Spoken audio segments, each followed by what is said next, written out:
You can record in OBS and then just export the audio only out. You know? Okay. Oh. That's fun. Quadcast S. There we go.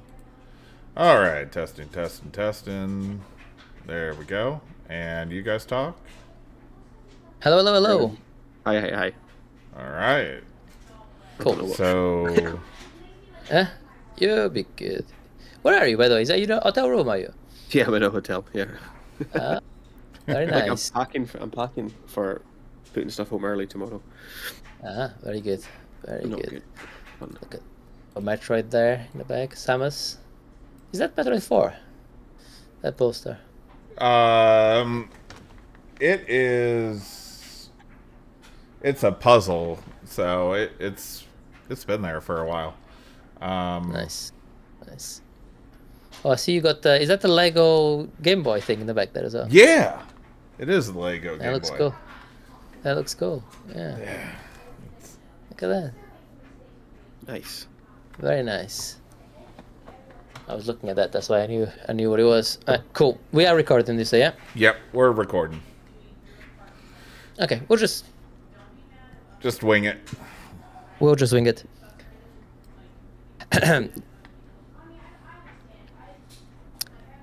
Hello and welcome to another edition of the Rogue Gamers podcast. I am your host, Bruno Pinto, and with me as ever, I have my friend / co-host from across the pond, Mr. Donut, Aaron, aka Donut. How are you doing, sir? I'm doing good. Glad to be back finally. New job kind of messed up my schedule completely, and it's still going to be messed up for a little bit, but we'll figure it out. We got lots of games to talk about.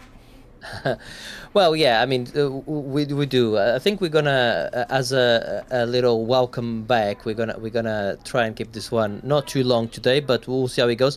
But to help us with this podcast, we also have a friend of the show, Mr. Craig, aka Ivanzo7. How are you doing, sir? I'm good, thanks. I'm just here to keep Donut in check because he seems to forget the emails of people's anger. He doesn't read the email. See that.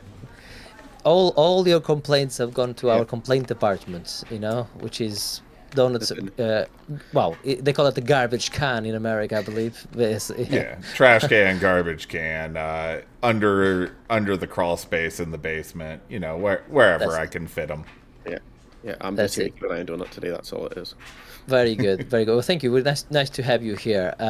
So really, we, like Donut alluded to, his move jobs and his schedule has been hectic to say the least, and hence why we haven't recorded in a while. But we are recording now, and I think probably the next one will be the game of the year.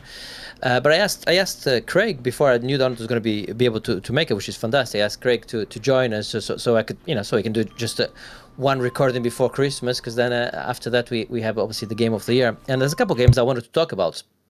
But before we jump into that, Craig, tell us then. Well, what have you been playing recently? Because I see you obviously you like your racing games a lot, don't you? So what have you been playing? I've been going through a backlog. I've got an ever-growing list to go through that.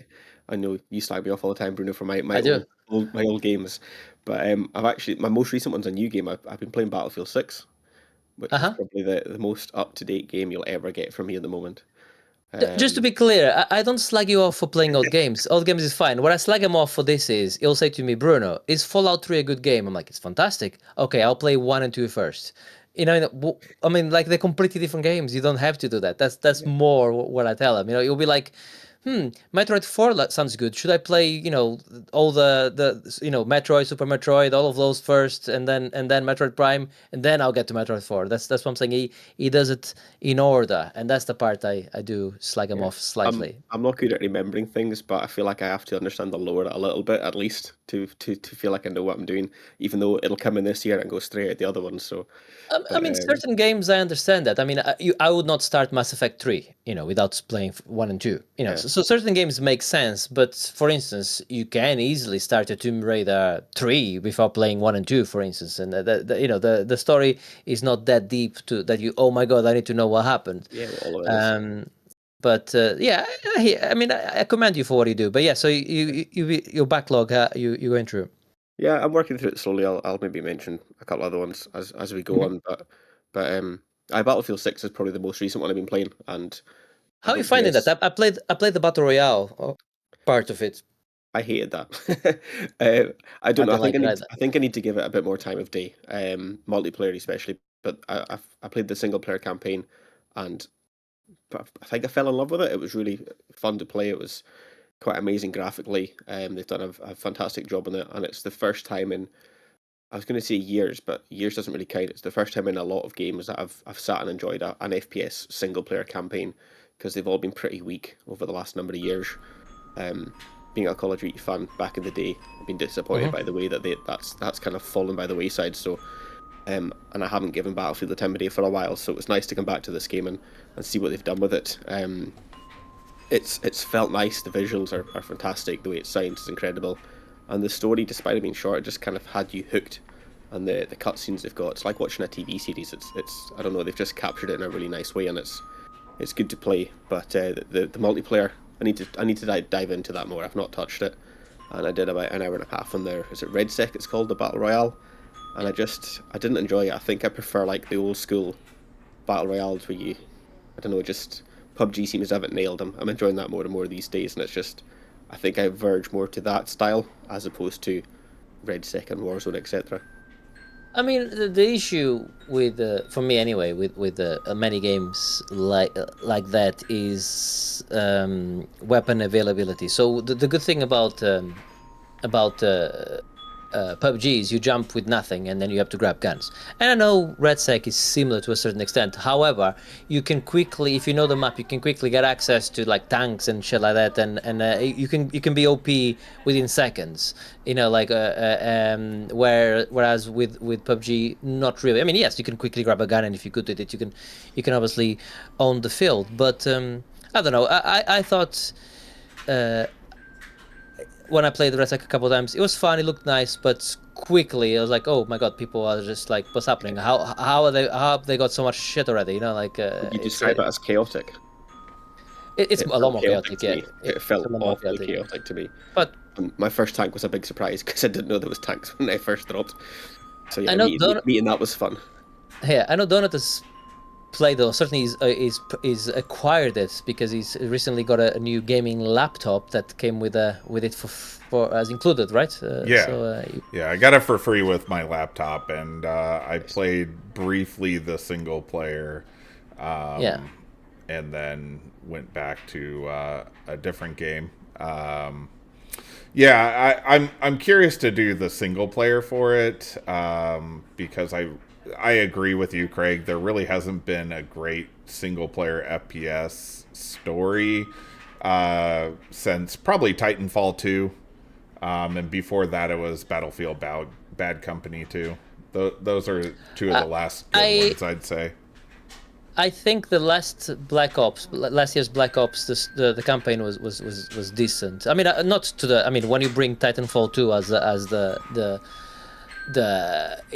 level, then no. But it was I think it was good. I didn't finish it. I know Marius did finish it and he quite enjoyed it. But yeah, you're right. Since nothing is good as Titanfall 2, but I would go as far as saying Titanfall 2 campaign was the best. It's the best all time in a type of game, and that's the golden standard. I don't think there's anything as good as that since or before. Anyway, you know, have you played Titanfall 2 at all? Is that on your list? Craig? No, I was just thinking I might have to add that to my list because it was an Xbox. Watch him say he's gonna play first. Gonna play. Okay, luckily, Titanfall 1 is only multiplayer. Yeah. So you can easily skip the. You can go straight to the second one. You don't have to go to the first one. I'll add it on my never-ending list. I think it's kind of like a list of shame in some respects.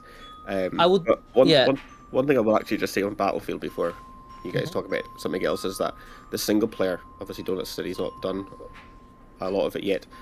They've not done anything special. It's just another FPS single player campaign, but it's good in the respect that they've stuck to the old formula and it's fun to do. They've not pushed the boat out. They've just done what works and done it well, and that's what games are missing these days, especially their single player ones. All you got to do is look at all the nonsense that Black Ops 7 got slated for online just to see that people aren't enjoying that the way they're doing things. The old formula works well. Yeah. Yeah. No, I mean it does. Yes, absolutely. Yeah. I mean, I think the biggest thing with like most FPS games nowadays is it's all multiplayer focused, and if there is a single player, it's tacked on and it's like very bare bones minimum, or just showing off what the game has in it for the multiplayer aspect. But like, you know, that. Yeah, but yeah, I would say though, in terms of your list of shame, I would. I'm just quickly checking here. Titanfall 2, how long to beat? But I seem to recall it's about like 7-hour games, like 7-8 hour campaign. Yeah. It's not long, but it's excellent. So it's one of those you can easily just bring it forward on your list because it's a one and done kind of thing. And like we said, it doesn't get much better than that as far as a first person shooter campaign. That's better. First person games, I think I would say Half-Life 2 is probably better, maybe BioShock. There's a few ones which you could argue, but in terms of a proper shooter, it doesn't get much better than that. That's good to know then. Yeah, so how long to beat Titanfall 2? It's like 7-8 hours. 7-8 hours. Yeah, complexity, easy for me to say. Completion. That's the one. Yes, 15 to 20 hours. Yeah. Right. Battlefield was a bit short. I think it was only 5 hours, so it's nice and quick. Yeah. And sometimes that's all you need. Sometimes that is indeed all you need. Right. I want to talk about one of the games that I've been reviewing. I haven't finished this game because there's so many games at the moment. Like who can actually finish games nowadays? Like it's just crazy the amount of good games that are coming out. And actually, when we do our game of the year podcast, I do have a quick segment. I've been gathering some data, and I am going to put the case forward that 2025 has been the best year in gaming since gaming started, really, since the beginning. I have some data to back it up, and then we can have that conversation anyway. But this is another one of those games that would fall in that criteria, because I was looking at how many games that are rated 80 or higher on OpenCritic and Metacritic, and how many games are 90 or higher, and this would be one of those that easily fits on the 80 to 90, which is Constance. So I got given a review code on Steam for this game, and Constance is a beautiful game. That, by the way, I don't know about you, Craig, if it's a game for you, but certainly for Donut and for Marius as well, from the previous podcast. This is catnip for people like us. So essentially, what is Constance? Constance is a 2D Metroidvania centered on an artist navigating their own decaying mental health. Yeah,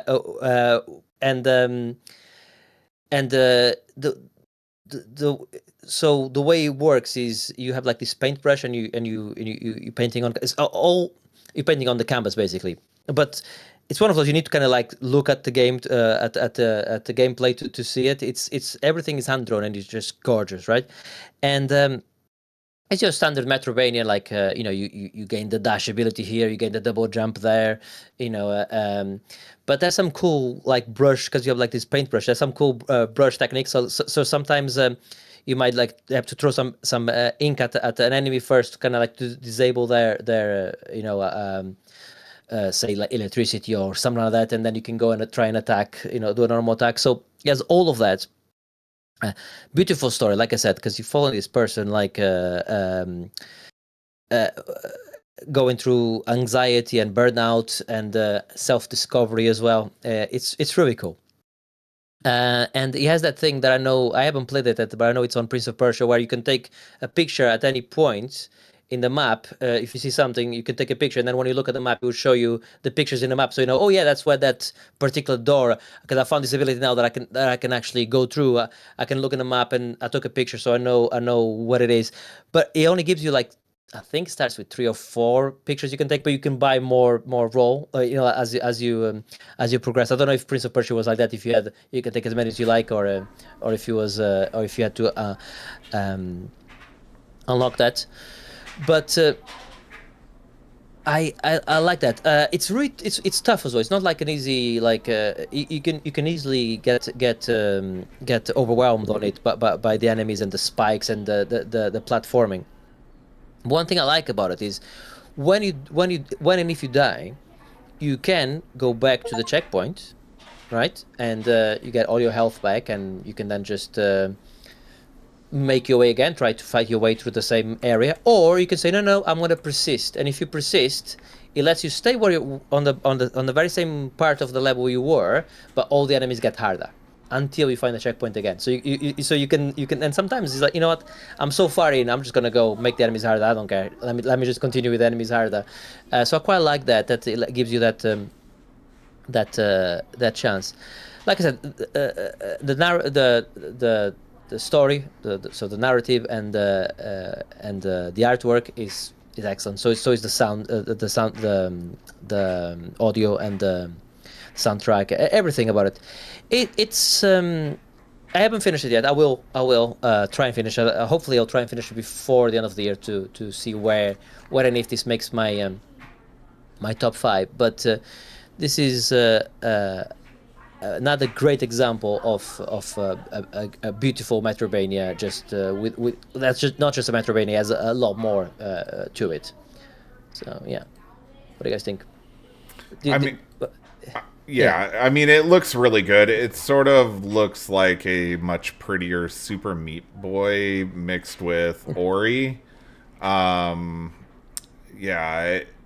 have it on my list of ones that I want to play. It's just, it needs to either go on sale, or I can get a key somehow. But yeah, absolutely. But you're right on the Super Meat Boy part, because there's a lot of like parts where there's like this ability. I forgot what it's called, but you can basically become ink, right? Because it's all about paint, and you can jump, turn into this ink thing, and then you can like slide down the wall, and then you have to jump, dash, like ink again, like avoid the spikes, jump, like a lot of that type of like you said, Super Meat Boy platforming as well. So it has that on top of a quite tight, combat system, and I quite like as well, like the when you get new abilities, you get new abilities, and they're like just penciled in, the abilities, and then you can like color them. You can color them with the traits to make them more powerful. So you kind of like it's like everything is presented inside. Honestly, the art direction on this game is just beautiful. Honestly, this is really excellent. Yeah, it looks. I was looking at it when you were. Yeah, of course. Yeah. I was trying to find what it was, but I think Constance. you said at the start you weren't sure if it was my kind of thing, and on paper I don't think it is. But at the same time, I've played plenty of platformers over the years, and looking at this, just the first 20 seconds on the trailer, I was like, this actually looks like it could be quite fun, and then it was straight into my wish list. So it's it looks nice, and this art style, like you say, looks absolutely. It's lovely. so Lovely is the best word I can hand drawn. And the thing is, without giving too much away, you kind of like start the game and you're like cool, and then you kind of like get out of the game. It's one of those because and then you kind of doing something else, which I'm not gonna say, but you basically doing something else, and then you start getting things start happening, and you start going like, you start getting anxiety, and you start going like, what the fuck, like all of these things. So the game is making you feel like the character is feeling. Yeah. Right, and then you go back into the game. Oh, it's so clever. Honestly, this is people are clever, man. It looks like one of those games that it looks like it's too pretty to be difficult, but it's probably really super difficult. I mean, I wouldn't say it's the most difficult game. Describe it. It is. That's a good description. I wouldn't say it's not like Super Meat Boy is. It's not Super Meat Boy hard. I mean, Super Meat Boy is like, I don't know if you played it as well, Super Meat Boy or not. It's absolutely mess you up. Like proper mess you up. You should. By the way, it's a great game. You should try it at some point. But it's look at that as well. If you feel like getting end the punished. podcast.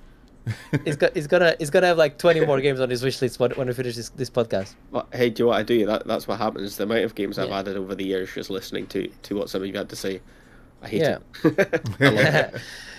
But no, this Cloudheim. Sorry, Cloudheim. Cloudheim is the one I'm going to be talking next. But Constance is absolutely beautiful. Now let me just quickly move into Cloudheim because that's the two games I've been reviewing, and then we can then talk about other stuff. What about other games we want to talk about? I certainly want to talk about Arc Raiders as well.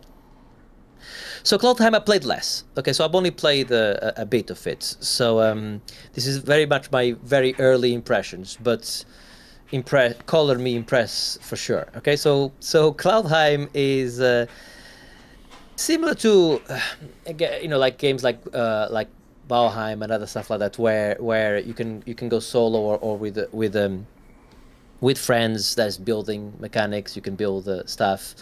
And you got the resources and that all of that nice stuff. But first of all, this game looks gorgeous, and it's funny when I started playing it, because I was like, there's no DLSS. I couldn't find DLSS or anything like that. So I was only getting like 60-70 frames per second, but everything on high, everything on the highest thing, and I was like, wow, this game looks good, and let me just go and put like DLSS so I can get like 120 frames or something. Nah, he hasn't got that. Certainly not to start with.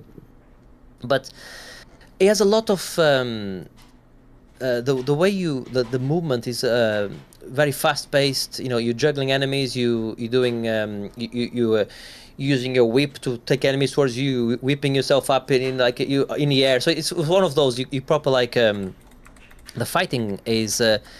I still suck at it because I'm so early on, but you could see that this could be quite a fun way of combat system. The better you get at it, and he has the thing you get in some MMOs, like the attacks are on cooldowns. You use attack, but then it's on a cooldown. Like you can see it, coming back.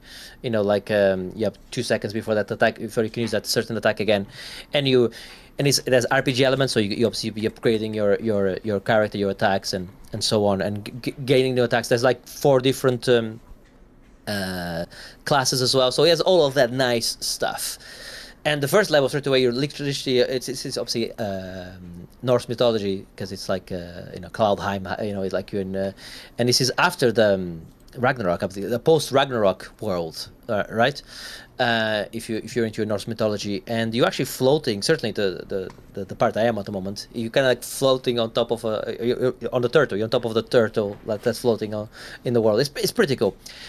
Looks great. It's like cel shaded graphics, like bit like.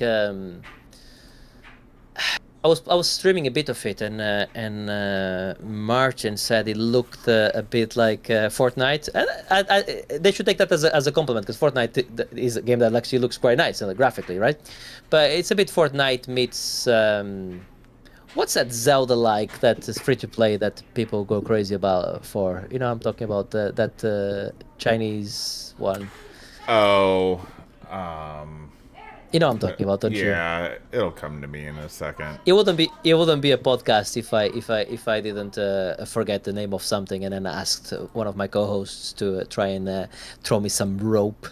See, as I speak, to see if Donut remembers the name of the game. But yeah, it looks great. It looks beautiful. It's funny because when I got the code quite late as well, by the way, and I'm not being ungrateful. It's great to be in a position where we get codes to review the games. But literally, I got the code. I want to say 1 day before the game released in early access. So I was out.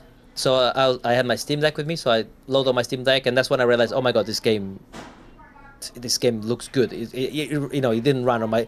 I saw pixels. I could literally count the pixels. So I'm like, yeah, this is not gonna work. I'm gonna have to play it on my rig at home.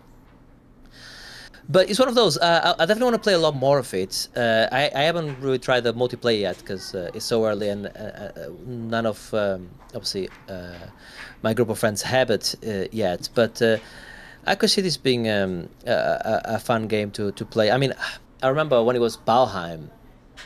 My God, when that game came out through COVID. I must have put like 100 hours into it, like in the first like week.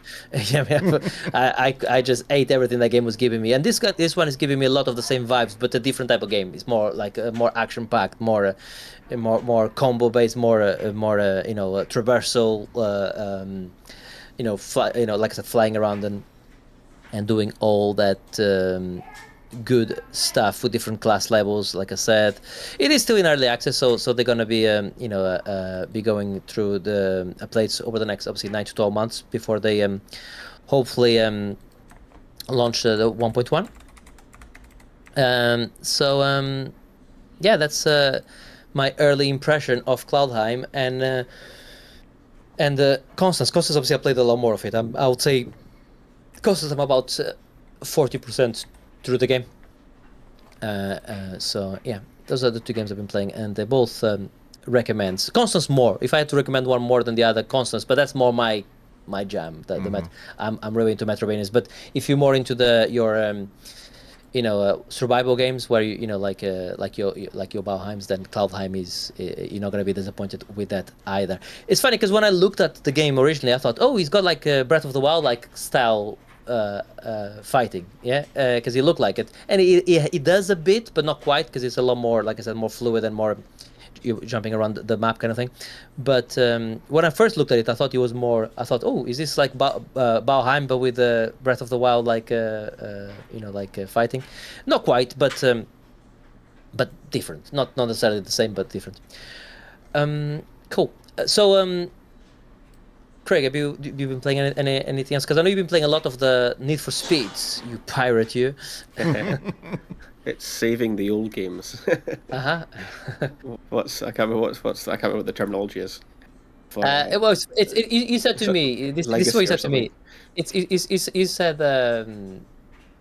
Forget. It'll come to me. The name you said. Abandonware or. Abandonware, that's it. He said to me, "Oh, this guy's releasing these games in Abandonware." I'm like, "Oh, that's cool. Which games?" Need for Speed. I'm like, "They're not abandoned. Fucking EA still owns the rights to them. They're not quite Abandonware." I hear what you're saying though. So this guy is not this guy alone, but this guy and his group of modders. Yeah. They're modifying these games. They're releasing them as DRM free. Just go ahead and and run them with. Basically running on self-emulating basically, so they'll run on your PC with a widescreen support, and every update they can reshader everything you can throw at it. I tried which one did I try? I tried the Most Wanted. Underground 2, was it? Underground 2, yeah, because I used to love that game back in the day. Underground 2, that's the one we do the drag racing. I used to fucking love the drag racing. You had to press the gears at the right time, right? If I remember correctly. Yeah. So I tried that, and I was like, This game looks good. Yeah. I don't think it looked like that back then. It didn't. I can tell you that for a fact. I've got them on an emulator as well as the disc, and then comparing that to these re-released. I think I think what they've done is they've taken all the different mods that people have made over the years and kind of collated them together and just put out some sort of ultimate redoing of the game. And they look. I think what I said to one of our friends in Discord was that the game looks how I remember it, but it doesn't look how it was. Yeah, no, I can. I'm actually looking at it with my rose-tinted glasses as opposed to remembering it. A lot of games are like that. I got this little thing here. I'll show you guys for the podcast for the podcast listener at home. This is the part of the show where Bruno shows something on camera and you have no idea. I got this little. It's called an R36S little game thing, It's like £15 from AliExpress, and it comes. You got something similar, yeah? There you go. Yeah, and it comes with loaded with like 5,000 games, whatever. Yeah, you're showing your mouse. Nice. Just for the listener at home, I showed mine. That's all I have. Donut showed this game thing, and then he showed his mouse. So there you are. Anyway. It can emulate things up to Dreamcast, that one. And I was like, I'm going to... Symphony Filter 2. Yeah, one of my favorite games. Yeah. So I loaded it up on that. And I was playing it, and I'm like, my God, this game looks rough. I mean, I used to remember back in the day, I was like, this is amazing. But oh my God, my eyes are crying. Oh, it's how ugly this looks. And also the controls were not quite. I also, on that, I'm not going to talk about it too long because I only play like 5 minutes. But I bought Dino Crisis 1 and 2 on GOG because it was on like for £6. You know, they've I like supporting GOG because they obviously they preserve games. I just cannot get on with tank controls. I just cannot get on with that. I don't know how I ever could. They're so bad. It's just god awful is the only word I can say about the tank controls. That is. So you're going through all the needs for speeds. Then you started. They started from the first one, right, Craig? And then I think they're gonna. Yeah. Well, I've not been. Oh yeah, sorry. Yeah, they're going through all of the Need for Speeds. They're doing like a little advent calendar, which will be a little bit of fun. I'm not going to play them just yet, but it's nice to kind of collect them and have them, and just they're ready available when you want them, sort of thing. So on that preservation thing, I played a tiny bit, and when I say a tiny bit, I mean a tiny bit of Time Splitters Rewind, I think it's called, where it's one of those you kind of like just Google it and go and look at the story, because it's a team of a bit like Black Mesa, a team of fans wanted to remake Time Splitters, so they went and approached Crytek and asked them for if they could remaster the game and publish it, and Crytek at the time said, yeah, absolutely fine, you can, as long as you don't charge for it. And then I think the other stipulation is that you need to use CryEngine. So they started doing it, and then obviously they were doing it in Unreal first before they asked the question, and then they were doing it in Unreal before they asked the question, and then they obviously they had to change it to Crytek, and then the rights in 2019, I want to say, got passed over to THQ Nordic, so they got the blessing from them as well, and also the fact that you can go use Unreal if you want. So they went back to Unreal. Anyway, long story short, Marius was the one that put me up to this to try it, and Marius reckons they only have the first Time Splitters. But then I heard somebody else saying, no, all the Time Splitters are there, like from 1 to 3, but you kind of have to do them in order. You cannot just jump straight to 2. So it's one of those, try it and see which one is correct, because Marius was saying that Time Splitters 2 is not there, but maybe he hasn't just finished the first one yet. By the way, if you haven't got Time Splitters on your list, you should be adding it to your list, because Time Splitters. I've got the tab open to download after this is done. Okay, but Time Splitters. Do you know anything about Time Splitters at all, Craig? No. I don't, but I will have a little look into it. Let me sell you this. Let me sell it to you, okay? So imagine this, right? Okay, there's 1, 2, and 3. 2 is the best one. But imagine this, yeah? It's an arcade game. It's a first-person shooter. But in terms of, like, think GoldenEye, Perfect Dark, that type of thing, yeah? More Perfect Dark than GoldenEye. More Perfect Dark, yeah. And it's a time-traveling game, basically. So you kind of like going into the past, into the future, into the present. And depending on where you are, the guns are different, because guns in the past are like the Tommy gun and that type of stuff, and in the future you have like lasers and all of that. So all of that, and the story is really cool, right? That's number one, right? Like Perfect Dark, yeah. But then there's the multiplayer. So you have these arena shooters, like with lots of different characters. I think like again GoldenEye, Perfect Dark, but with all these different weapons. You can select which weapons are going to be in the map and everything. So it's just amazing, a really really cool multiplayer game back in the day, back in the PlayStation 2 era. So yeah, so these people have released this game, and they're still working on it. But I think there's about 24 maps already, and you can play multiplayer, or you can actually literally can go, and you can even do co-op, because all of the games have co-op. So yeah, I think this is gonna be it's one of those. It's a great game to have on Discord, because you can go like, hey guys, let's try this game, and it's not like, oh, how much is it? Oh, I'm not sure if I want to pay for it, and then no one go play it. It's free. Okay, so go and get it, and it's one of those, when you look at it, I'm like, oh yeah, this game looks great. It looked nothing like that. I can promise you, when you actually see what they've done here with this, So yeah, have a look at the stories though, because they have their timeline on the website and everything that's happened. So what I hope from them anyway is that they do a Black Mesa. Because what happened with Black Mesa, by the way, Craig, I don't know if you know about Black Mesa at all. So Black Mesa is same difference, but think Half-Life. Okay, so they've approached. Actually, no. The way they did it is they didn't approach WoW originally. I think they with that one is they started redoing Half-Life 1 on Half-Life 2 engine, right? And then towards the end, they had such a good product, they approached Valve and said, "Can we sell it?" Yeah. And then Valve said, "Yeah, sure. I'm gonna fuck. Put it on Steam." You know, because that's what Valve. They have more money than sense. They don't care. You know, so they actually put it for sale, and I believe they didn't take anything extra. They just took their normal Steam, percentage. They didn't take any royalties, and Black Mesa is phenomenal, by the way.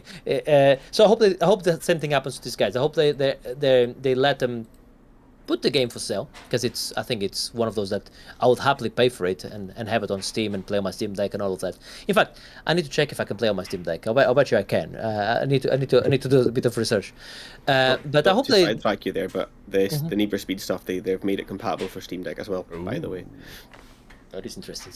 That got Donut's attention. Yep. Just one or two of the games have been packaged in such a way that you can put it on your Steam Deck. I'd have to find it more, but I know that on basic terms. On the Steam Deck, that could look fucking phenomenal. Like, because it's all the screen, like squinting a bit more. That could be cool. Anyway, it's cool that they're bringing these old games back, and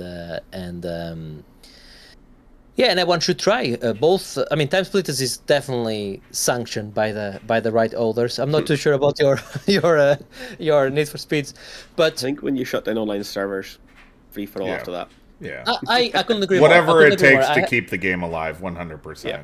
I couldn't agree more. 3DS, I have a couple of 3DSs, and they've closed the online store. I don't care. I just pirated it straight away and I download the games. Yeah, if you're gonna do that, I don't care. It's free for all.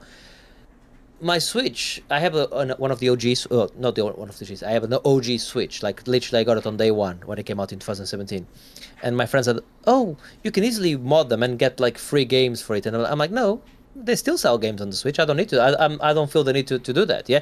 At any point, if they stop selling games on the Switch and I cannot do anything else with it, I can promise you that thing will get will get jailbreaked in 2 seconds. You know what I mean? But for now, I can buy games. I'm cool. But the moment you stop the game from being available to me, I'll give you an example of that. That's Riddick, actually. I don't know if you ever played the. Yes. So the funny thing about Riddick is that Vin Diesel owns the rights to the game.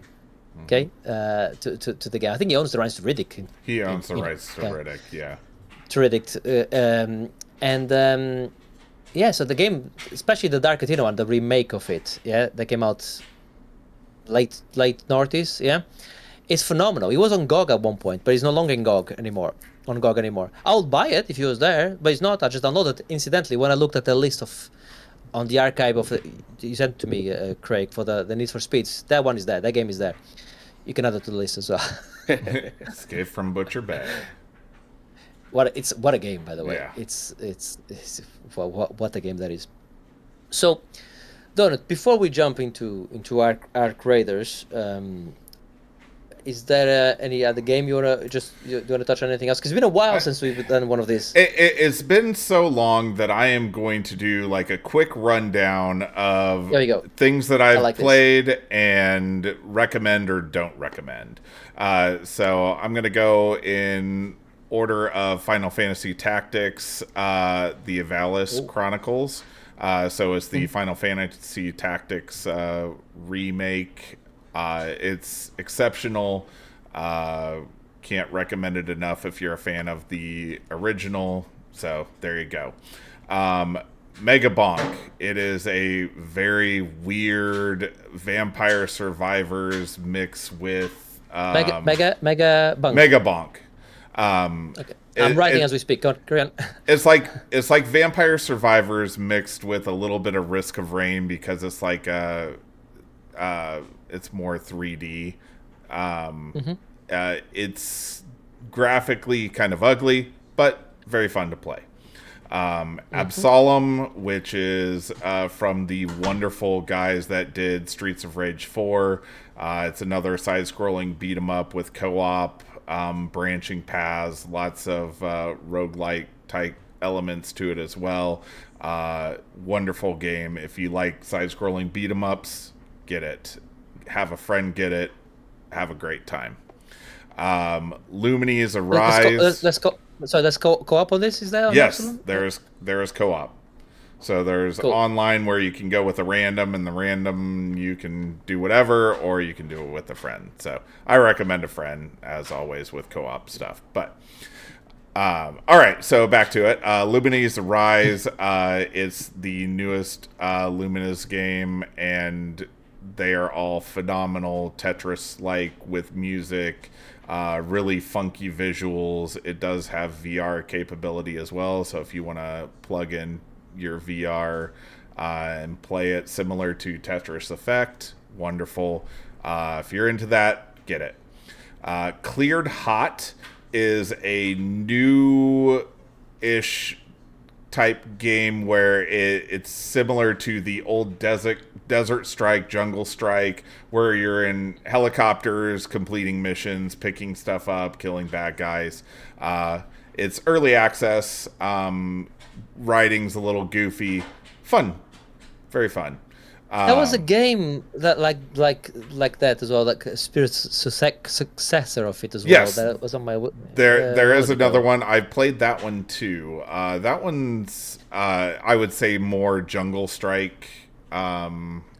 This, by the way, I'm looking at the one you just said. This Cleared Hot. It looks amazing. It's really, good. Really cool. That's going into my wish list yeah. for sure. Yeah. Okay. So if you hunger for an old style game of helicopter blowing shit up, yes. Marvel Cosmic Invasion, another side-scrolling beat-em-up. This one is from the same group that did the Teenage Mutant Ninja Turtles Splinter, or oh my gosh, blanking on that one. Shredder's Revenge, not Splinter's thing. Shredder's Revenge. But this one is Marvel characters, and it's got a little bit of Marvel versus Capcom-ish kind of features where you have two heroes, and you can do combo attacks together or switch between them. Each level in the story has specific missions for two different heroes, so it recommends to do those.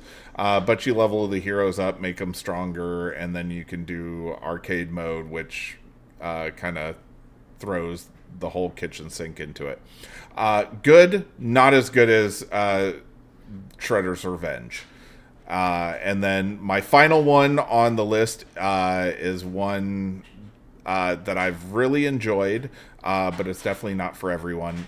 Dispatch, which this one feels like a it's very adult content, but it's similar to those Telltale games.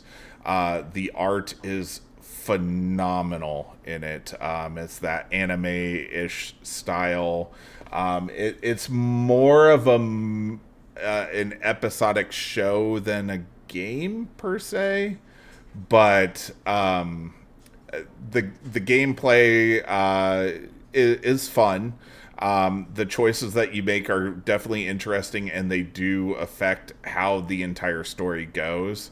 And yeah, I would say that they kind of go a little bit extra in the adult content side of things. There's definitely a few scenes not safe for work, but that aside, it's a very, very good game.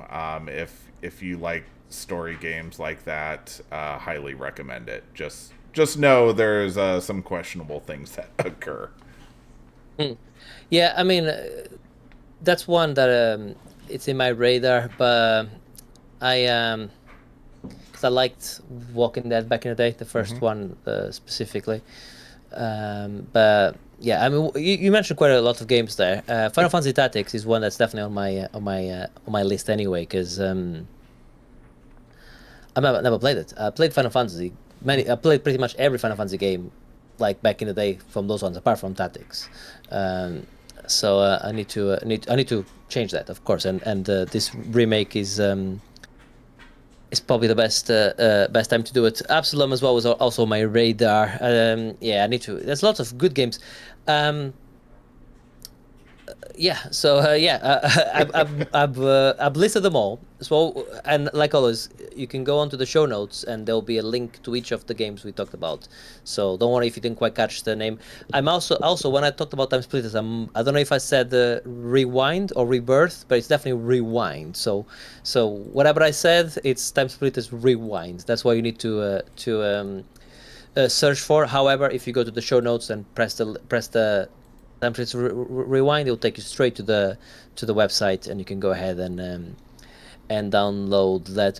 When it comes to the Need for Speed stuff, I'll get you a link to the archive of this person that's doing all this work, and all the games that should be there, including other games as well that they have done. So I'll put a link for that as well. But yeah, I think I mean, is there any other games you guys wanted to touch on, or are we? Oh, because I do want to talk about obviously Arc Raiders. I just want to finish with that. Finale, isn't it? It's the big finale. I wanted to say, yeah. I mean, I can't remember. I mean, it's been so long since the last time we did a podcast, but if I talked about Sonic Racing Cross Worlds, that is a wonderful kart racer in the Sonic universe, and that one is a high recommend as well. So, and then Power Wash Simulator 2. That's just a good, clean fun right there. All right. Oh, I like the pun. I like the pun on it. So yeah, before we go on to Arc Raiders and finish with it, I just wanted to say, yeah, we're gonna try and go back to a podcast every couple of weeks, or maybe once a month, depending on how busy we are, and then if myself or if Donut are not available because of life, we're gonna try and get beautiful people like Craig here and other guests to come in and just be somebody we can just talk at like today. And no, I'm joking. And obviously here as well, I think it's interesting to hear from other people as well, especially on their gaming habits. I do love the fact that he starts the game from the beginning. And I must admit, I've done similar to you in one game, because one of the games you talked about there, Donut, was Lumina's Arise. Mm-hmm. And I said to myself, I want to play that because I like Tetris Effect. So I bought Luminous, because I never played Luminous. So I bought Luminous on my Switch because it was like £2 or something. So I was like, yeah, I'm gonna get that. So I'm gonna try Luminous first, and then if I like it, then I'll move on to the next one. So yes, Arc Raiders. You haven't played Arc Raiders, Craig, have you? Okay, so we're gonna sell it. We're gonna sell you on this. It looks good, but I just don't have the time. No, so much other stuff and life in general. But I've seen you play it. I've seen others play it, and I'll listen to what you're going to say about it now. But it does look good. I'm sold on it already. It's just something else to add to the list. No. This is one I would say, if you don't have the time, don't bother, because you do need to put some time into it. But what I wanted to, I'll open it up if that's okay, Donut, because Donut is definitely the expert here. He's been playing a lot of it, and he's rather good at it as well. But I must say though, before I start talking about it, I really dislike extraction shooters. Okay, I've never liked one single extraction shooter. I've tried quite a lot of different ones. I remember there was one from Ubisoft. What was it called? I think it was called something Extraction. I think it was Rainbow Six Extraction. Rainbow Six. That's it. That's the one. I was about to say, what's not really the an extraction shooter? It's more of a scenario and get out. I tried the one from Crytek as well. I didn't like that much either. The Crytek one. Oh yeah. That one's garbage. It's not around anymore. No, it's still around. What's it called? Okay. Yeah. It'll come to me the name in a second. It's the one where you have like old type weapons, and it's like Darkest Dungeon or no. Darker, Darkest? It's not that. I'll come to me in a second. But anyway, but I actually tried Tarkov, which is the big one. Okay, and the thing with Tarkov is Arc Raiders is basically Tarkov, but when they polished every single thing from Tarkov. So when I tried Tarkov, it was like, here we go, here's your loadout, and it's like, oh, I got a weapon. So the weapon is like takes, I don't know, 2 slots down and 6 slots to the side. That's the weapon, yeah. And then you have a med pack, and everything takes like the med pack is like a rectangle, and then when you're trying to put everything in your backpack, you have to twist things around and make them fit like Tetris, like trying to make them fit in the backpack. And this is what and then you go into the game and you're trying to sort it out, and you get shot. Like, oh, okay.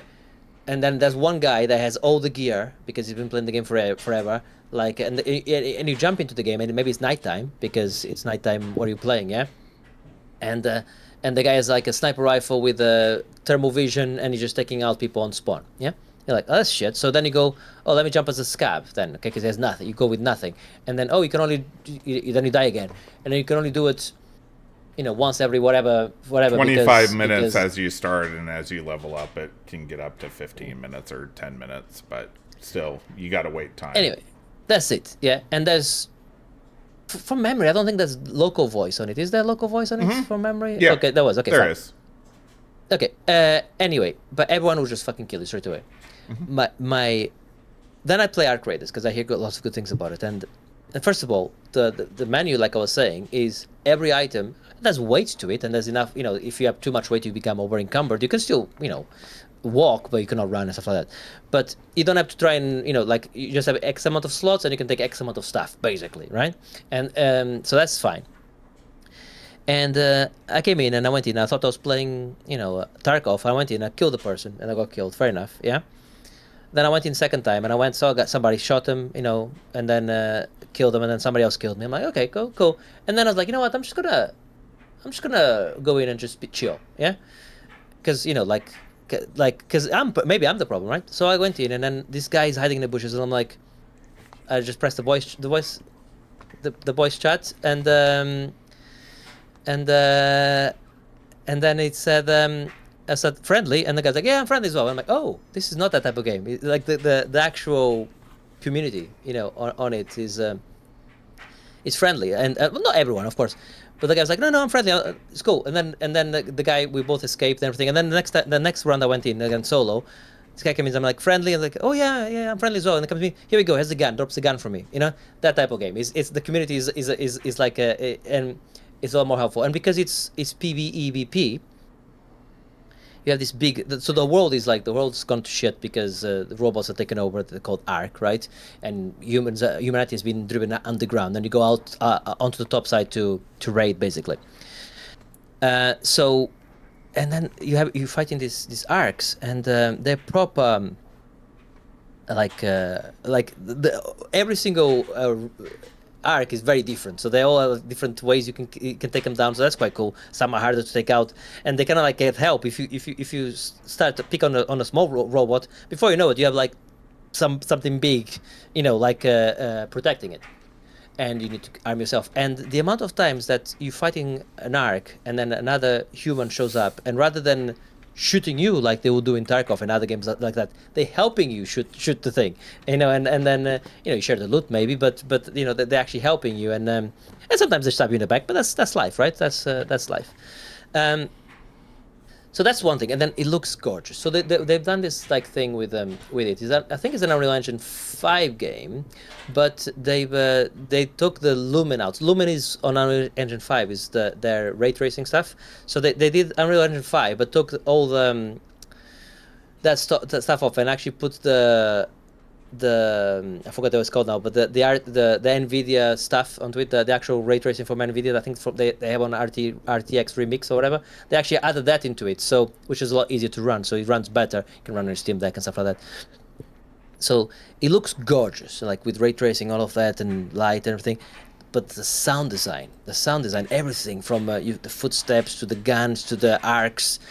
He has a thing where you can see it's like something exploding in the background. You see the explosion, and then you hear the sound, and then the wind comes, because like it's like you have that the first sound, and then the shockwave, and so it looks great.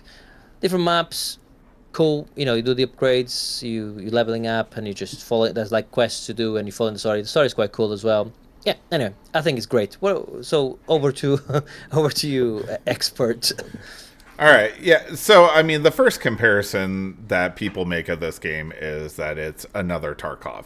And as you explained, like, it is not like Tarkov at all. So if you're going in wanting to play another game like Tarkov, this really isn't the game for you. But it does have a little bit more sense of community. And during specific times, like, different raids will have different special things happening. So there's night raids where you get better chances of better gear. There's electrical storms, which can shoot you with lightning, and that's never a good thing, but also increases the gear. There's lush events where there's more baskets of like fruit and stuff. That's very useful. There's events where there's additional like dead arc that you can scavenge. And that all correlates into each week there is a trial. So you can level up in your trial system by completing specific trials in one run. So, for instance, scavenging downed arc is a trial for 1 week, and if you do it in a regular map, however many you do, you get that many points. But if you were to do it, say, on a night raid, now you're getting double points. So typically for those specialty raids, like at night and everything, it's a little bit more like Tarkov. There's a little bit more fighting, but I mean, really, for the most part, most people are not aggressive towards you because the arc is so damn deadly. Even the small little guys can just wreck your day almost immediately. So you really have to be cautious on the fights that you're picking, especially depending on the weapons that you have.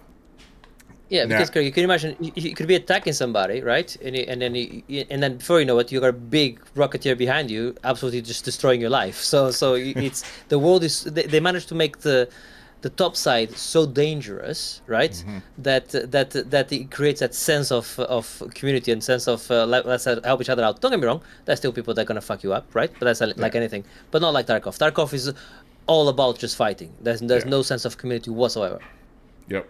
Yeah, I mean, the biggest sense of community is, we can kill these raiders and, share the loot. And then when you share the loot, the other guy shoots you in the back. So that's Tarkov in a nutshell. But, yeah. So, I mean, you already touched on the art design, which is phenomenal. The sound, which is incredible as well. I mean, you can hear people 2 floors above you opening up different cases, drawers, whatever, just searching for the things that they need to complete and upgrade their workbenches, or complete a quest. There's so much things to do. But the thing that you did not touch on that is probably my favorite thing about this game was like completely that Tarkov completely misses the mark on is there is no game wipe for a season.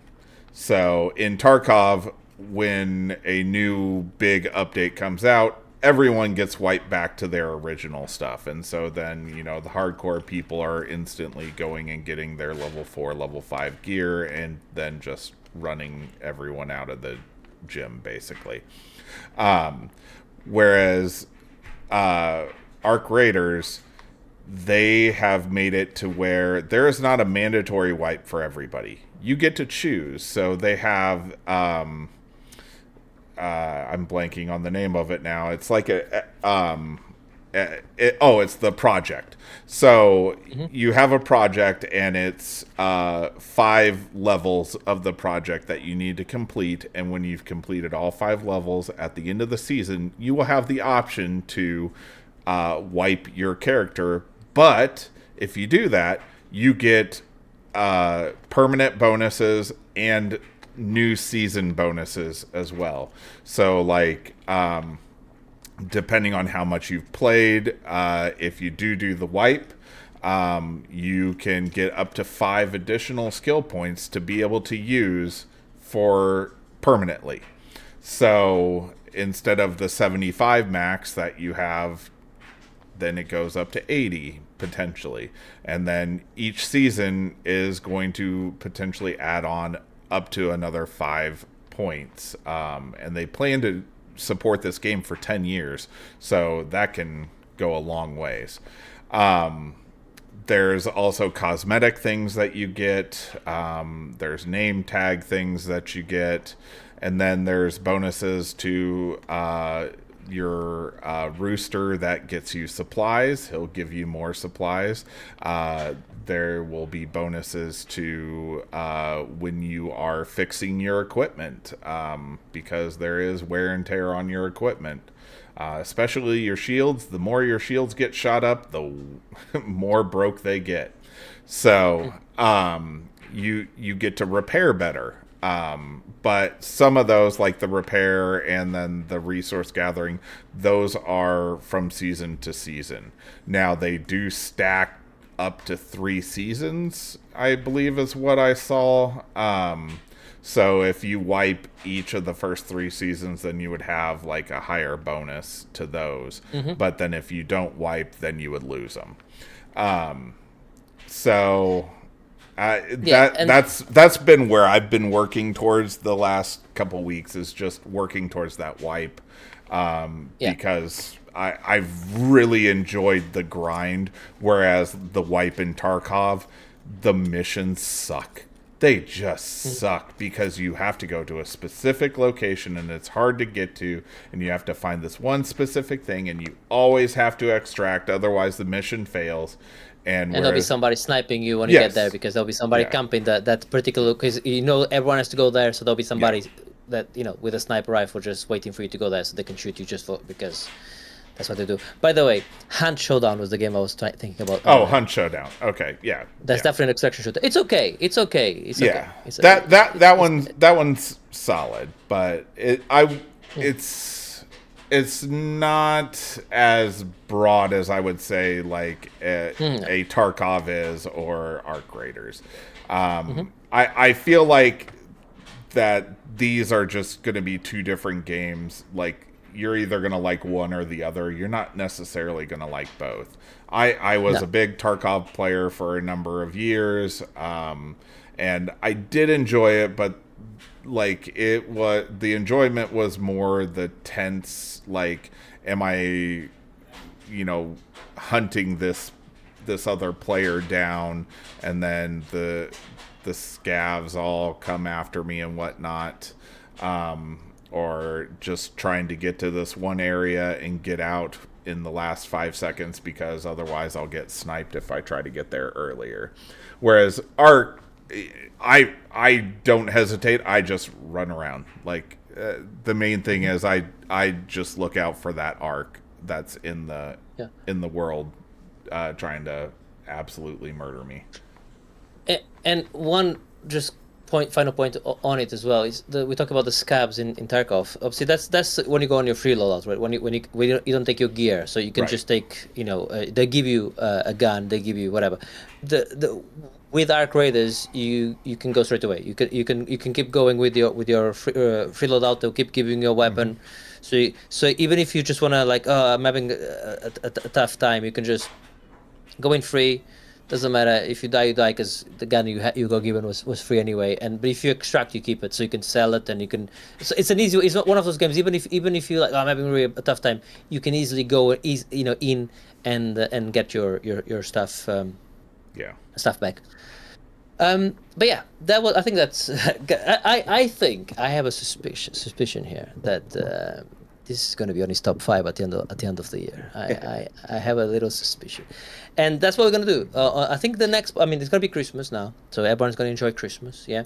But I think on the next podcast we'll be doing our top 5 of favorite games of the year, and obviously people should email. What's the email, Donut? I'll just throw the curveball at you. RogueGamersPodcast@gmail.com.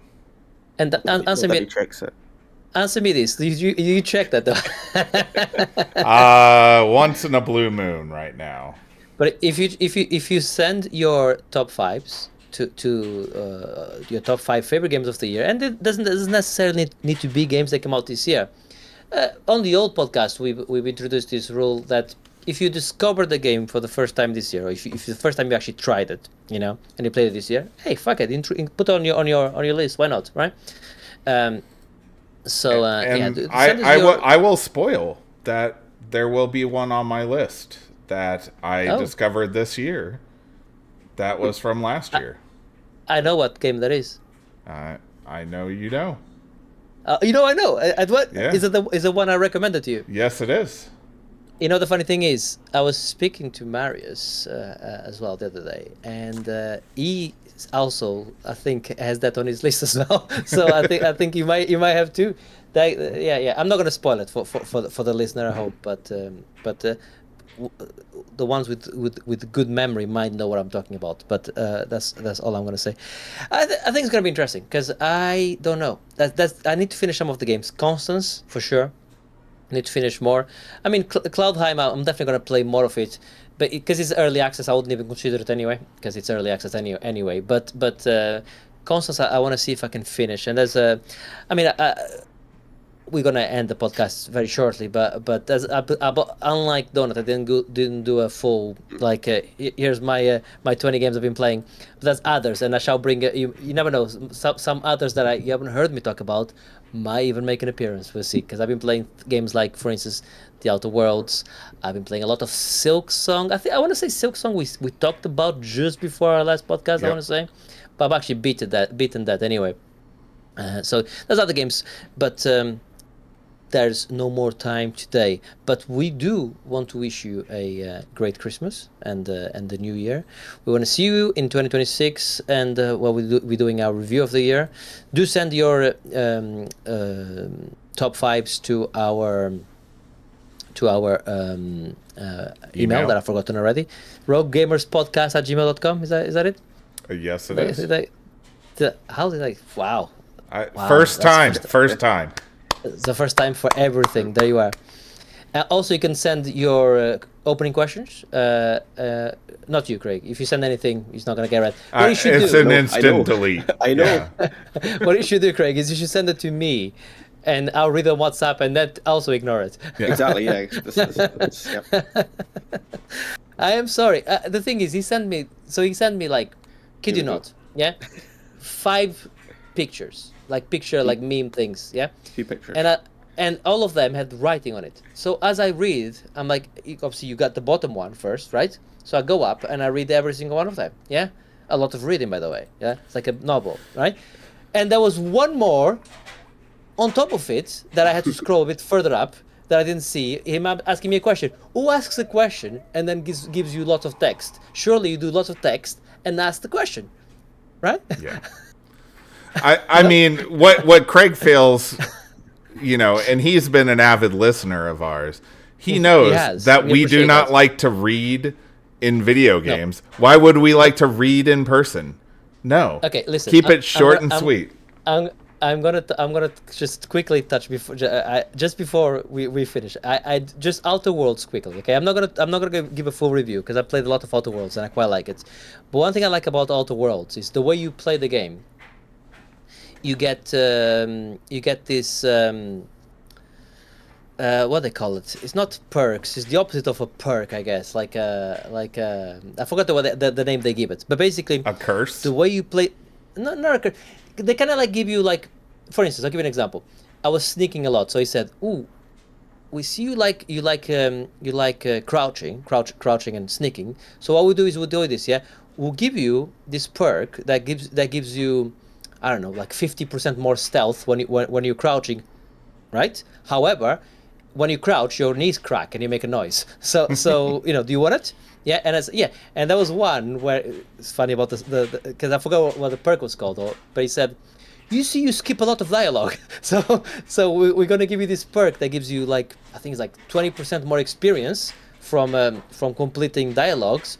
But if you don't answer within 5 seconds, we'll just pick one for you. We'll just pick an answer on your behalf. So even the game, when I'm playing a game, realizes that this guy doesn't read anything. Listen, yes, I apologize, but no, but do send an email. Send us your top 5. We will definitely read them. I'll make sure I read them if Donna doesn't. And what we do is we'll read them out on the podcast as well. And I think if the stars align and we get the times right, we will be able to get Marius as well with his top 5, making a return to the podcast to talk about his favorite games of the year. And let's see if that game that didn't come out this year, that came out, I think last year, is going to make an appearance on his top 5. We'll see. But like I said, in the meantime, have a great Christmas, have a happy New Year, and I want to thank you again, Craig, for filling in, and would like to have you again in the future for sure. You know, especially we definitely want to dig more into your racing pedigree as well. You know. No, you don't. You should see this guy playing. Have you seen him playing Gran Turismo with the fucking proper sim rig and proper going at it? Yeah, he's maybe for the next one I'll have played Assetto Corsa Rally and I can give you a feedback on that. Sounds great. Wow, guy, I can hear the subscriptions coming in. Can you hear people pressing the subscribe button? Yeah, you're getting that's amazing. Racers coming to us. Oh my god! Oh, man. the website's going to crash. There's so many people pressing subscribe. That's amazing. Yeah. No, it sounded sarcastic, but no, I do think it's amazing. Yeah. So yeah. Thank you for coming in, and Donut. Yeah, it's great to have you again, of course. Yes. And let's see if we can.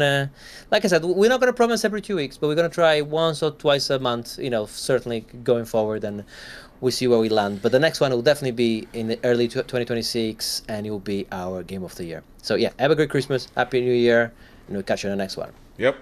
Merry Christmas. See you later. Happy New Year.